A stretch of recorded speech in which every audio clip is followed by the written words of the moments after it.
Hello and welcome to SPM IS Academy. Today we will analyze important newspaper articles of 13th November 2021. Please note you can download the PDF version of today's newspaper analysis by clicking the link given in the comment section.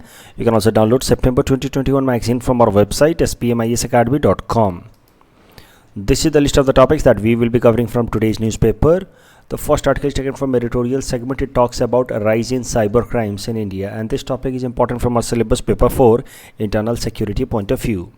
सबसे पहले इस article का context समझते हैं। तो देखिए, हाल फिलहाल में हमारे chief of defence staff Bipin Rawat साहब ने स्पीच देते हुए कहा कि हमारे देश में साइबर अटैक्स के केसेस काफ़ी ज़्यादा बढ़ गए। And he coated a data. उन्होंने बताया कि जो पिछला साल था, पैंडेमिक ईयर था, उसमें हमारे देश के अंदर साइबर सिक्योरिटी या साइबर अटैक के केसेस 500% बढ़े हैं। You can see in 2019 there were about 3,94,000 cases registered of cyber attacks in our country, and now in 2020 we had about 11,58,000 cyber attack cases registered in our country. Exact data याद करने की ज़रूरत नहीं है, आप बस ये याद कर लीजिए कि about 500% rise in cyber crimes in last year with respect to 2019. फिर बिपिन रावत साहब ने ये भी कहा कि हमारे देश के अंदर जो लीगल प्रोविजंस हैं साइबर क्राइम्स को प्रिवेंट करने के लिए, जैसे कि इंफॉर्मेशन टेक्नोलॉजी एक्ट ऑफ 2000, वो अब काफ़ी आउटडेटेड हो चुका है। नए ज़माने के साथ कई नई सारी टेक्नोलॉजीज आ चुकी हैं साइबर क्राइम्स के, साइबर अटैक्स के, और उस हिसाब से ये जो इंफॉर्मेशन टेक्नोलॉजी एक्ट 2000 का है, लगभग 21 साल पुराना, वो इफ़ेक्टिव नहीं है। There are many emerging threats like drones, ransomware, internet of things, ऐसे नए नए चीज़ें आ रही हैं साइबर थ्रेट, साइबर सिक्योरिटी के फॉर्म में, और उसके हिसाब से ये जो कानून बना था वो उस हिसाब से नहीं है। In fact in modern times Bipin Rawat साहब ने ये भी कहा कि आप देख सकते हैं कि there are many nation states, मतलब कई सारे देश ऐसे हैं जो साइबर अटैक्स में लगे हैं। अब साइबर अटैक खाली एक ग्रुप या एक ऑर्गेनाइजेशन का काम नहीं रह गया, बहुत सारे केसेस में नेशन स्टेट्स भी साइबर अटैक्स में लगे रहते हैं। तो फ्यूचर में you can C cyber warfare amongst the nation states also. For example, आपको एक बात पता होनी चाहिए, जब भी आप साइबर अटैक्स पे आंसर लिख रहे हों और नेशन स्टेट्स का रोल लिख रहे हो कि नेशन स्टेट्स भी आजकल साइबर अटैक्स में इन्वॉल्व होते हैं, तो आप हमेशा मेंशन कर सकते थे example of Iran's attack over Israel's desalination plant. हुआ क्या कि सबसे पहले इजराइल ने ईरान के nuclear site, Natanz nuclear site of Iran पे इजराइल ने अटैक किया, एयर अटैक किया, और उसके जवाब में फिर ईरान ने इजराइल की डीसैलिनेशन प्लांट को हैक कर लिया। ईरान कैसा है, इजराइल कैसा है, वो पूरी तरह से वो पानी को डीसैलिनेट करके वहाँ के ड्रिंकिंग पर्पस पे वो सर्वाइव करता है, क्योंकि उनके यहाँ पे बहुत सारा फ्रेश वाटर है नहीं, और ईरान ने इनके इजराइल के डीसैलिनेशन प्लांट को पूरी तरह से हैक करके उनके एक बार के लिए वाटर सप्लाई पे या सिक्योरिटी, पूरे आप समझिए कि वाटर सिक्योरिटी को पूरी तरह से थ्रेटन कर दिया था।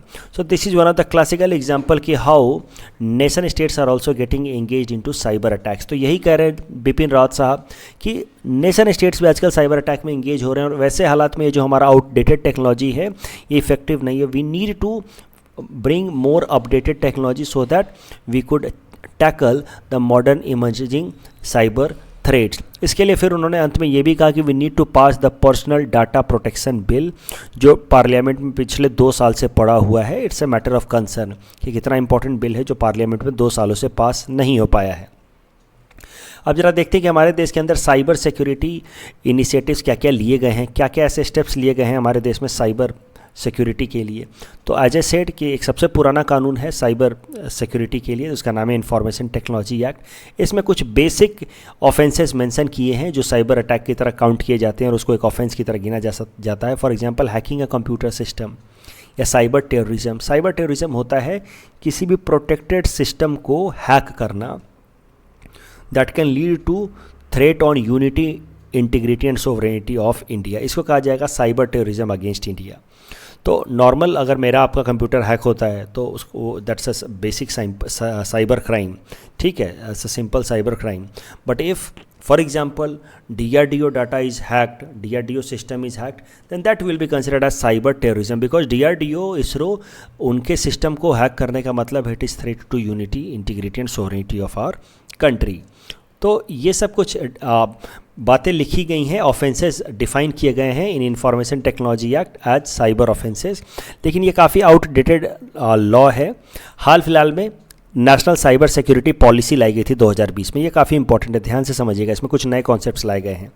Concept of cyber audit has been brought according to this national cyber security policy. Cyber audit में कैसा होगा कि जो भी इंपॉर्टेंट ऑर्गेनाइजेशंस हैं, चाहे पब्लिक या प्राइवेट ऑर्गेनाइजेशंस, उनकी टाइम टू टाइम ऑडिट होगी बाय इंडिपेंडेंट साइबर ऑडिटर्स। तो कैसे इकोनॉमिक ऑडिटर्स होते हैं, फाइनेंशियल ऑडिटर्स होते हैं, जैसे कि सीए वगैरह, ये किसी भी कंपनी को ऑडिट करते हैं कि ये कंपनी ठीक से चल रही कि नहीं चल रही है इकोनॉमिक प्रोस्पेक्ट्स में, वैसे ही अब साइबर ऑडिटर्स होंगे जो साइबर ऑडिट करेंगे और इस बात को इंश्योर कराएंगे कि जो इस कंपनी के साइबर सिक्योरिटी फीचर्स हैं वो पूरी तरह से ठीक हैं, उस पर कोई अटैक नहीं है, the cyber security features are not vulnerable, that will be ensured by these cyber auditors. तो ये टाइम टू टाइम जो इंपॉर्टेंट ऑर्गेनाइजेशंस हैं उनकी साइबर ऑडिट होगी।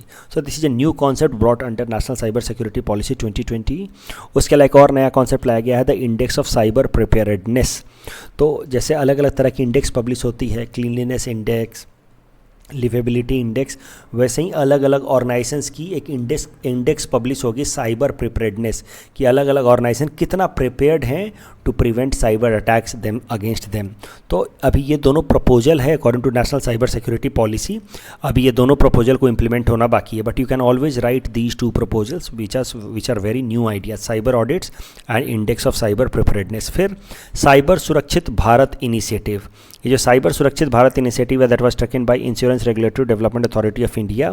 तो इसमें कैसा है कि साइबर अटैक के अगेंस्ट इंश्योरेंस पॉलिसी है ये। जैसे आपकी एक ऑर्गेनाइजेशन है तो आप अब इस तरह की भी इंश्योरेंस ले सकते हैं under the cyber Surakshit Bharat initiative, कि भाई मेरे ऑर्गेनाइजेशन के ऊपर अगर कोई साइबर अटैक होता है तो उसके कारण जो भी लॉस होगा वो बियर करेगी ये इंश्योरेंस कंपनी। तो इस तरीके से साइबर अटैक को भी एक थ्रेट बना करके उसके अगेंस्ट इंश्योरेंस का ऑप्शन लाया है IRDAI ने under this cyber Surakshit Bharat initiative. उसके अलावा एक और ऑर्गेनाइजेशन है CERT-in, computer emergency response team of India, CERT-in। ये जो CERT-in है, this is an organisation created under ministry of electronics and information technology, जिसका मेन काम होगा कि हमारे देश के किसी भी क्रिटिकल इंफ्रास्ट्रक्चर पर अगर साइबर अटैक होता है तो फिर उसको इन्वेस्टिगेट करना और उस तरह के साइबर अटैक को थ्वार्ट करना या प्रिवेंट करना। तो ये 4 इनिशिएटिव्स हैं जो आप साइबर सिक्योरिटी में याद रखेंगे। उसके अलावा जैसा कि मैंने आपको बताया कि general chief of defence staff Bipin Rawat साहब ने कहा कि हमें पर्सनल डाटा प्रोटेक्शन बिल को पास करने की ज़रूरत है, जो पार्लियामेंट में 2 सालों से पड़ा हुआ है। जो पुराना कानून है information technology act of 2000, that is not effective enough. तो एक बार पर्सनल डाटा प्रोटेक्शन बिल के बारे में भी समझ लेते हैं। तो this personal data protection bill gives users set of rights over their personal data. तो आप जो भी पब्लिक फॉरम्स का इस्तेमाल करते हैं, जैसे फेसबुक या व्हाट्सअप या कहीं पे भी, जैसे कि आप आधार के लिए अपना पर्सनल डाटा देते हैं, तो उसमें आपका पूरा अधिकार होगा अपने पर्सनल डाटा को प्रोटेक्ट करके रखने का। दैट इज़ द आइडिया कि जो कोई भी प्राइवेट एंटिटी या गवर्नमेंट ऑर्गेनाइजेशन आपके डाटा का इस्तेमाल आपके बिना ऑथराइजेशन के इस्तेमाल ना कर पाए। That is the basic idea under personal data protection bill. So that definitely अगर ये बिल पास हो जाता है तो it will prevent us against any kind of hacking of our system और साइबर अटैक, क्योंकि हमारे पर्सनल डाटा प्रोटेक्टेड रहेंगे। हाल फिलहाल में ऐसे न्यूज़ निकल के आई थी कि एयर इंडिया के कई सारे जो फ्लायर्स हैं, मतलब कस्टमर्स हैं, उनके डाटा वहाँ से चुरा लिए गए। तो इसमें एयर इंडिया को भी लायबल बनाया जाता। अब तो Air India has been now taken up by Tata group. तो इस तरीके से कोई भी प्राइवेट ऑर्गेनाइजेशन अगर आपका डाटा लेता है तो वो डाटा किसी और को वो बेच नहीं सकता और बिना आपके परमिशन के, और वो डाटा को वो सेव करके सिक्योर तरीके से रखेगा according to this personal data protection bill. और ये पूरे प्रोविज़न को इंश्योर कराने के लिए एक इंडिपेंडेंट रेगुलेटर बनाने की बात की गई अंडर दिस बिल, जिसका नाम होगा data protection authority. This data protection authority will monitor and regulate data processing activities, कि कोई भी पब्लिक या प्राइवेट ऑर्गेनाइजेशन कोई डाटा चुरा ना रहा हो और किसी थर्ड पार्टी को बेच ना रहा हो। ये जो बिल है personal data protection bill, that was created by justice BN Shri Krishna committee. तो PT पर्सपेक्टिव से ये नाम भी आप याद रखना। अभी मेंस में इस तरह का सवाल आपसे पूछा जा सकता है, APSC मेंस में भी मुझे लगता है कि ये सवाल आपसे पूछा जा सकता है पेपर 4 साइबर सिक्योरिटी वाले में, कि what are the issues with the present framework in India for data and privacy protection, how personal data protection bill seeks to address this issue.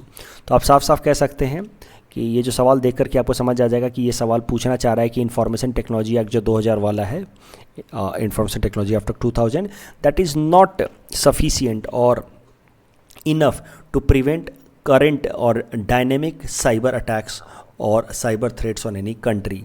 वो IT Act of Information Technology Act of 2000 falls short on several counts. It is outdated. For example, current जो कुछ cyber attacks के आप example दे सकते हैं, Pegasus के दे सकते हैं. मैंने एग्जांपल दिया था कि कैसे ईरान ने इजराइल के ऊपर साइबर अटैक कराया था.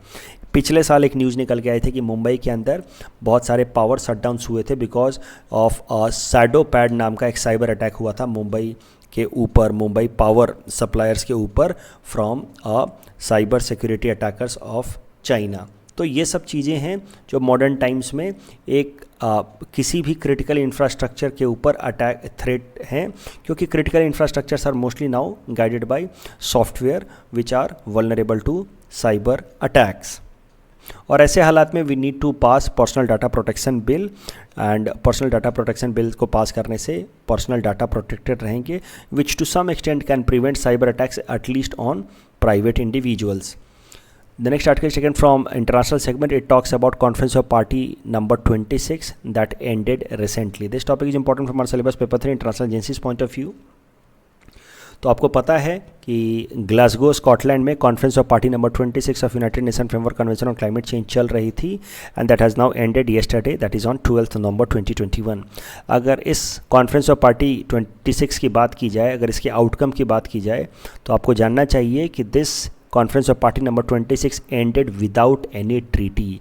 कोई फॉर्मल एग्रीमेंट इस कॉन्फ्रेंस ऑफ पार्टी में नहीं हुआ. उम्मीद की जा रही थी कि पेरिस क्लाइमेट डील की तरह एक कंक्रीट एग्रीमेंट साइन होगा in order to combat climate change, लेकिन ऐसा हुआ नहीं. बहुत सारे इनिशिएटिव्स मैंने डिस्कस किए कॉन्फ्रेंस ऑफ पार्टी नंबर 26 में, but they were not an agreement of conference of party. आपने ध्यान दिया हो तो हर बार मैंने कहा कि these initiatives were announced on the sidelines of conference of party number 26. जैसे मैंने आपको बताया पंचामृत स्ट्रैटेजी ऑफ इंडिया, तो that was not an agreement, that was announcement made by India, commitment made by India. Similarly there were many such announcements, sustainable agriculture को लेकर के announcement, 30/30 target को लेकर के announcement जो मैंने हाल फिलहाल में कवर किए, but they were just announcement. one nation one sun one grid, one world one sun one grid, ये भी मैंने बताया. These were announcements by several countries, but there were no final agreement from the all countries who participated in conference of party number 26. कोई भी, जैसे Paris climate deal हुई थी conference of party number 21 में, इस तरह की कोई डील होकर के बाहर नहीं आई है. फाइनल एग्रीमेंट साइन होने के लिए क्या करना होता है कि all countries must have to agree to every word in the text agreement drafted by the team of conference of party president. जो इस साल के कॉन्फ्रेंस ऑफ पार्टी प्रेसिडेंट थे आलोक शर्मा साहब. तो इस तरह का कोई भी एग्रीमेंट हुआ नहीं है. लेकिन हाँ, ये बात ज़रूर है कि अगला और उससे अगला कॉन्फ्रेंस ऑफ पार्टी कहाँ होगा वो फाइनलाइज कर दिया गया. तो 2022 में, यानी कि 27th conference of party will be held at Sharm el Sheikh in Egypt, and 28th edition of United Nations Framework Convention on Climate Change Conference of Party will be held in UAE. अब जरा अगर ध्यान से देखा जाए कि कोई भी एग्रीमेंट क्यों फाइनलाइज नहीं हुआ है, why conference of party number 26 ended without a formal agreement, तो आपको पता चलेगा कि डेवलप्ड कंट्रीज और डेवलपिंग कंट्रीज़ के बीच में काफ़ी ज़्यादा कन्फ्लिक्ट रहा. डेवलप्ड कंट्रीज़ हैं जैसे US या European union, they were pressurizing countries like India and China to make more firm commitments regarding combat to climate change. इनका कहना है कि यार तुम लोग बहुत ज़्यादा global warming green house gas emission कर रहे हो इंडिया और चाइना, और आपको कुछ फर्म कमिटमेंट्स करने चाहिए. सारी की सारी जिम्मेदारी डेवलप्ड कंट्रीज़ पर नहीं होनी चाहिए, कुछ फर्म कमिटमेंट्स आपको भी करने चाहिए. You can not simply run away by saying कि अरे वी आर तो developing country, we are yet developing, so we can not minimise our greenhouse gas emission. वहीं दूसरे तरफ जो डेवलपिंग कंट्री हैं, खासकर इंडिया और चाइना, वो डेवलप्ड कंट्रीज़ को प्रेशराइज कर रहे थे कि तुमने प्रॉमिस किया था वे बैक इन 2009 कि हर साल $100 बिलियन दोगे क्लाइमेट चेंज को मिटिगेट करने के लिए, हर साल $100 बिलियन दोगे डेवलपिंग कंट्रीज़ को, तो वो कमिटमेंट को अब चलो पूरा करो. सो आपको पता होगा, मैंने पहले भी न्यूज़पेपर एनालिसिस में कराया है कि the developed countries had made a promise that they will be contributing about $100 billion annually by 2022 in order to mitigate the impact of climate change। तो इंडिया चाइना कह रहे हैं कि तुमने जो कमिटमेंट किया था वो पूरा करो, अब से $100 बिलियन दो हर साल हम डेवलपिंग कंट्रीज़ को, और ये डेवलप कंट्रीज कह रहे हैं कि इंडिया और चाइना तुम यार अपने यहाँ पे अब ग्रीन हाउस गैसेस के इमिशन को थोड़ा कम करो, you are one of the largest greenhouse gases emitter. अब पूरा का पूरा मुद्दा देखिए, इसको इंटरनेशनल रिलेशंस पर्सपेक्टिव से अगर मैं बताऊँ तो कैसे देख सकते हैं। देखिए, मैंने कई दफ़ा न्यूज़पेपर एनालिसिस में भी कहा है, क्लास में भी मैं कहता रहता हूँ कि there is no permanent friend और no permanent enemy in international relations. यहाँ पे आप फिर से देख सकते हैं, इंडिया और चाइना को जनरली हम समझते हैं कि they are enemies in international relations, लेकिन you can see a huge collaboration between India and China at WTO या फिर in United Nation framework convention on climate change. Why? Because in both places India and China have been placed as developing countries and their interest gets aligned. तो दोनों ही जगहों पर आप देखेंगे, चाहे WTO हो या United Nation framework convention on climate change हो, इंडिया चाइना एक साथ हो जाते हैं अगेंस्ट US। वही जब आप बाकी इंटरनेशनल जियो पॉलिटिक्स में देखते हैं तो इंडिया और US एक साथ हो जाते हैं अगेंस्ट चाइना। अगर साउथ चाइना सी की पॉलिटिक्स की बात की जाए या पूरा एशिया पैसिफिक पॉलिटिक्स की बात की जाए तो so the point is that the ultimate guide for foreign policy और foreign policy approach is national interest. No one is permanent enemy, no one is permanent friend.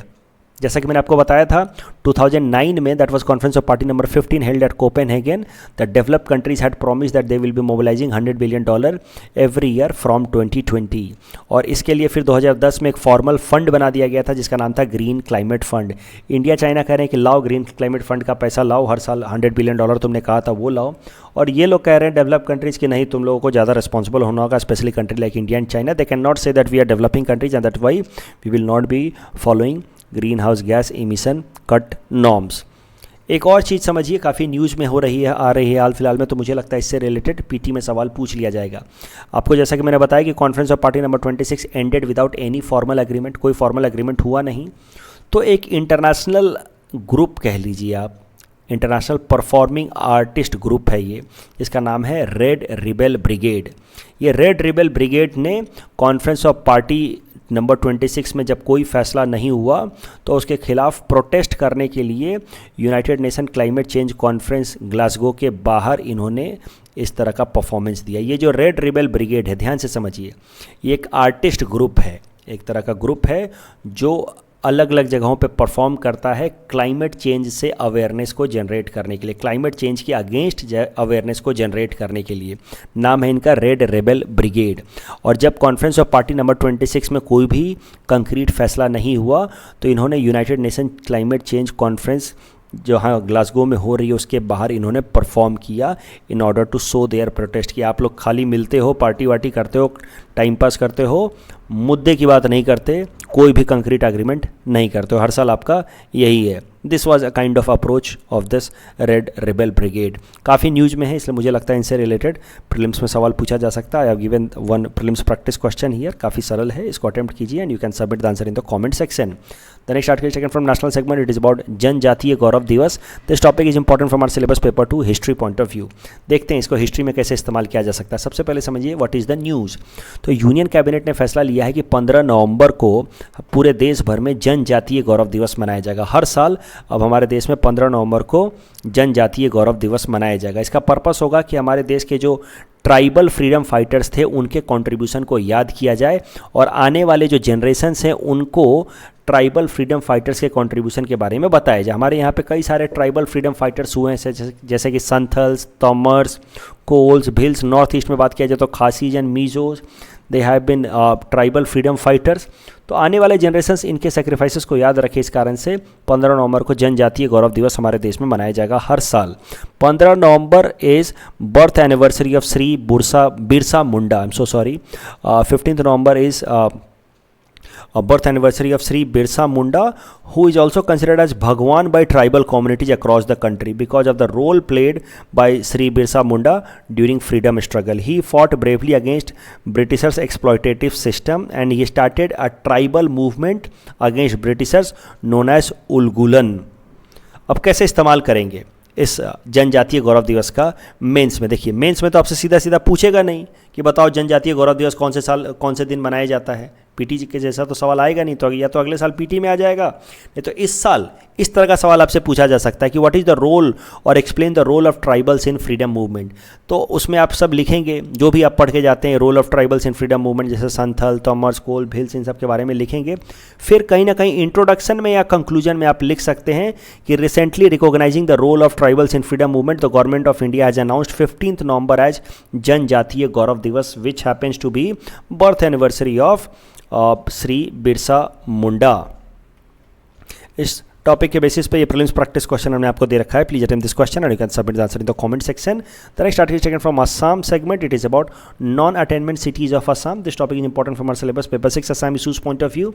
तो नॉन अटेनमेंट सिटीज़ क्या है, इसको समझने के लिए पहले हमें समझना होगा नेशनल क्लीन एयर प्रोग्राम। ये national clean air programme was launched by ministry of environment, forest and climate change in 2019। इस नेशनल क्लीन एयर प्रोग्राम के अंतर्गत क्या टारगेट है कि हमारे देश के जो सबसे ज़्यादा पॉल्यूटेड सिटीज़ हैं, उन पॉल्यूटेड सिटीज़ को नाम दिया गया है non attainment cities. Non attainment क्यों नाम दिया गया है वो थोड़ी देर बाद समझेंगे। तो हमारे देश के जो 124 सबसे ज़्यादा पॉल्यूटेड सिटीज़ हैं, अब यहाँ पे देखेंगे तो आपको 102 दिखेगा, लेकिन over a period of time इसके नंबर्स और बढ़ गए। नाउ 124 जो सबसे पॉल्यूटेड सिटीज़ हैं, polluted in the sense of air pollution. तो हमारे देश के जो सबसे पॉल्यूटेड सिटीज़ हैं, 124 पॉल्यूटेड सिटीज़ जिनको कहा गया नॉन अटेनमेंट सिटीज़, उनके यहाँ एयर क्वालिटी को इम्प्रूव करनी है by 20% to 30% by 2024 as compare to 2017। I hope आपको अभी तक बात समझ आ रही है कि ये national clean air programme, ministry of environment, forest and climate change, इन्होंने टारगेट दिया कि ये 124 सिटीज़ हैं जिनकी एयर क्वालिटी ख़राब है, वहाँ पे एयर क्वालिटी को 20 से 30% एक इम्प्रूव करेंगे by 2024 as compare to 2017 as base year. उसमें भी एयर क्वालिटी में फोकस रखा जाएगा on particulate matter 10 and particulate matter 2.5। अब नॉन अटेनमेंट सिटीज़ कौन कौन से हैं? Non attainment cities are those cities that have fallen short on national ambient air quality standard. तो भारत सरकार ने एक एयर स्टैंडर्ड निकाला था कि कम से कम ये स्टैंडर्ड तो एयर क्वालिटी की होनी चाहिए किसी भी शहर में, और national ambient air quality standards का over a period of 5 years ये पाँचों सिटीज़, ये तमाम 124 सिटीज़, इन्होंने 5 साल लगातार ये एयर स्टैंडर्ड को मिस किया है। यानी कि 5 कंसेक्यूटिव ईयर्स 2011 से लेकर के 2015 तक जो भारत सरकार ने national ambient air quality standard set किया था, 5 साल इनकी ये एयर क्वालिटी से ख़राब रही है, इसलिए इनको कहा गया non attainment cities. They could not attain the standard set under national ambient air quality standard, non attainment city. और इन नॉन अटेनमेंट सिटीज़ पे फोकस किया जा रहा है under national clean air programme, ताकि इनकी एयर क्वालिटी 20 से 30% तक इम्प्रूव की जाए। करंट न्यूज़ ये है कि आसाम से जो बात आपको जाननी है कि central pollution control board has categorised 5 urban areas and 5 cities in Assam as non-attainment cities. These are Nagaon, Sivasagar, Guwahati, Nalbari and Silchar. उसमें भी अगर बात की जाए तो गुवाहाटी की एयर क्वालिटी सबसे ख़राब है, followed by Nagaon, Nalbari, Sivasagar and then Silchar. तो ये 5 नॉन अटेनमेंट सिटीज़ हैं आसाम से, इनका नाम आपको याद रखना है from next prelims perspective. Mains perspective से अगर एयर पॉल्यूशन पे कोई सवाल आ जाए तो नॉन अटेनमेंट सिटीज़ नाम लिख करके आप एपीएससी में इन 5 सिटीज़ का नाम लिख सकते हैं। इस टॉपिक के बेसिस पे प्रीलिम्स प्रैक्टिस क्वेश्चन हमने आपको दे रखा है। Please attend this question and you can submit the answer in the comment section. कल जो हमने आपको प्रैक्टिस क्वेश्चन दिया था उसका आंसर देख लेते हैं। ए यूके यूएस एग्रीमेंट में जापान और इंडिया नहीं है, so the correct answer will be option D 1 and 4 only. जो the following statements are true, central government can release both treasury bill and dated security, but state governments can not release treasury bills, they can release only dated security, so the correct second statement is wrong. Correct answer is option A 1 only. That's all from our side for today. Thanks for watching.